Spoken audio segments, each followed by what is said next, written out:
Let's take a look at today's back pages with Tesco Mobile for Business. Backpage review on talkSPORT with Tesco Mobile for Business. Join Tesco Mobile and get business phone bills for up to 40% less than the big mobile networks. Tesco Mobile. Every little helps. For applicable terms and verification, see tescomobile.com/business. On the back pages this morning is this World Cup winner on his way to the Premier League. Opportunity for a curving shot, and that is a brilliant goal from Enzo Fernandez, and the youngster comes up with his first goal for Argentina. What a time and what a place to score it. Enzo Fernandez teed up by Lionel Messi, and that settles it.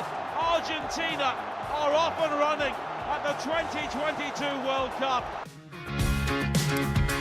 For more on this and other stories that are hitting those back pages, Super Sam joins us back in the studio. What is catching your eye, my man? Yes, in for Enzo is a headline on the back of the Sun this morning. Jordan Davis is reporting that Chelsea are willing to play the whooping £105 million release clause of World Cup winner Enzo Fernandez in January. The Benfica midfielder shone just 21 years of age. He shone for Argentina in Qatar, winning the Young Player of the Year award for the tournament. That's on the back of the Sun. It's also, again, the same story on the back of the Times this morning. Tom Roddy and Duncan Castles, they say Benfica were last night attempting to convince Enzo Fernandez to put off joining Chelsea until the summer.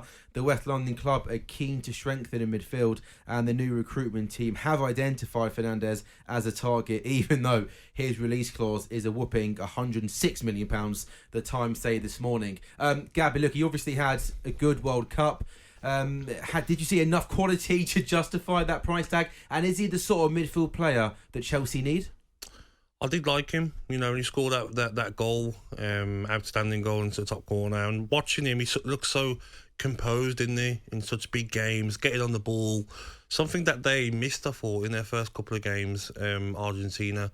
Paredes and in the middle wasn't really doing it for me. But 105 million, I don't think you can pay that off a World Cup. I don't think he was outstanding. That makes sense. I think he looked nice on the ball. You know, he's aggressive. He done well for the team. A decent player, but I think maybe it's the age. Maybe when players are so young, you know, he's 21. And desperation. Yeah, and Chelsea, yeah, they're desperate. But for me, I wouldn't pay. World Cup tax, mate. Everybody gets a little bit giddy at World Cups, don't they? I mean, the guy's had a wonderful World Cup. There's no doubt about that. He's played in a team, though, that had some wonderful players in and around him. And it's obviously going to grab attention. What is it? If they wait till the summer, will it be cheaper than? No, release clause is still the same. That's the release clause, yeah. But they're desperate to bring in. Clever, aren't they? Also, as well, and by the way, as well, I mean, Chelsea, of course, have been heavily linked as well with Declan Rice, haven't they? As well, Adam. I wonder. Yeah. I mean, do you think it'd be a case of one or the other, or do you think, hey, Todd Bowley might say, let's go and get both? Wow, he's an interesting dude, this Todd Bowley guy, isn't he? You know what I mean? What does Graeme Potter think? He's the guy that's running the team. Does he want him? We see this all the time, don't we? Where we've got owners that want to do the showbiz. They want to do the glitz and glamour. Let's make a Hollywood film and bring in all these big superstars by paying them X amount of money. What does the manager think? Let's find out does he want him as a footballer? I think they've got some decent midfielders in there, but I think there's better options out there for Chelsea other than a guy that has done.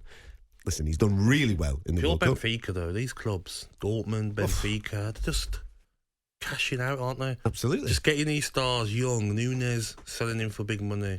You know, now they're going to get Fernandez maybe 100 million. Like, well, they must have the best scouts. They spot these players, get them signed up, get them on them release clauses. You got to give it to them. Mm. Some other stories back of the Mail this morning. Christian Eriksen says we have forgotten about Ronaldo already. Back of the Mirror, there's a picture of Cody Gakpo holding a Liverpool top for the first time. Cody is Klopp's beautiful £44 million Christmas gift, is the headline in the Mirror. Mads on branded knee. James Maddison visited a specialist to try to sort his troublesome knee injury, ruling him out of Leicester trip to Liverpool tomorrow. Say the Sun in the Mirror. Relief and anger over Reece blow. Reece James admitted his injury setbacks had taken their toll and branded the last 12 months his toughest year. Another setback for him earlier this week. But Arsenal's target, Mykhailo Mudryk, is once again across the papers today inside the Daily Mail. Jack Gaughan is talking about him and how Arsenal are to come back in for another offer. He says that he's valued at more than £80 million. That's a significant outlay on a raw talent who has only made 66 professional appearances. When Gabriel Jesus was out injured for a couple of months, there's a lot of talk about what Arsenal should do. Should they just stick with Nketiah? Should they go out and sign an out-and-out replacement? Looks as if they want to go down bringing in a winger. We know that Gabriel Martinelli could play as a number 9 as well. Do you think that's the right business for Arsenal, Gabs, moving forward in their bid for the title? I think for me, you're not going to go out and buy a striker that's not going to improve your side. You know, if the right striker's out there, Arsenal would probably go and get him. But Gabriel Jesus is going to be back, maybe a month, 6 weeks left of the season. Nketiah, you know, you're paying him £100,000 a week. You're paying him that sort of money, then he must be good enough to play for Arsenal. He showed on the weekend he is. You know, scored a great goal, was sharp. And Mudryk is the sort of player that if you don't get him, someone else is going to snap him up. And you will regret that, you know, in a year's time when he's on fire for another club. Martinelli can play down the middle, you know, and you need that option. You need options. Look at Liverpool, Gakpo, Jota, Diaz, Salah, Firmino. You know, you need these options, and Arsenal are going to have that now. They're going to have Mudryk when he comes in, and Martinelli, who can play on the left. You know, Gabriel Jesus, Nketiah, you know, Vieira and Saka. You need options like Man City have.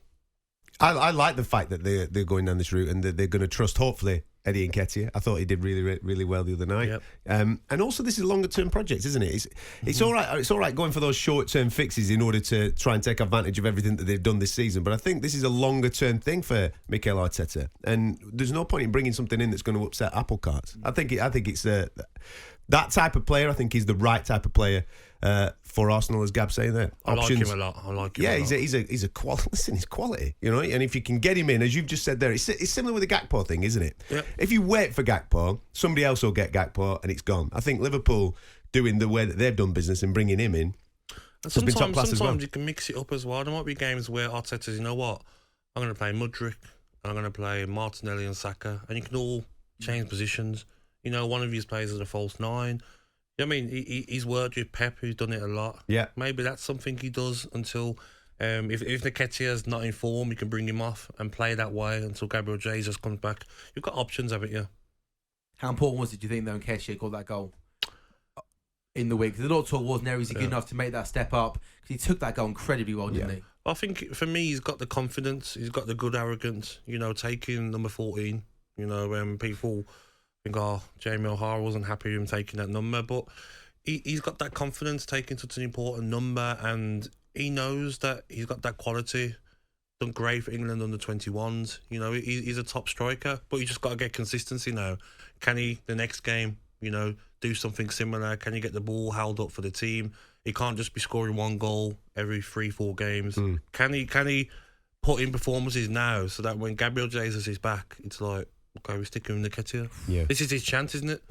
Well, the thing is that in previous times when he's been brought in, he's probably always thought in the back of his head, even it doesn't matter how well I do here, the other guy's still going to come in. Yep. He knows the guy's injured. So there's a little bit more of a relaxed... I thought he was brilliant the other night. The way that he took that goal was sensational. His link-up play was really, really good as well. He did brilliantly at Leeds, didn't he? And I think this is his opportunity now to go and cash that in. talkSPORT Breakfast, waking you up Monday to Friday morning from 6 a.m. on AM, on DAB, via the talkSPORT app and on your smart speaker. talkSPORT.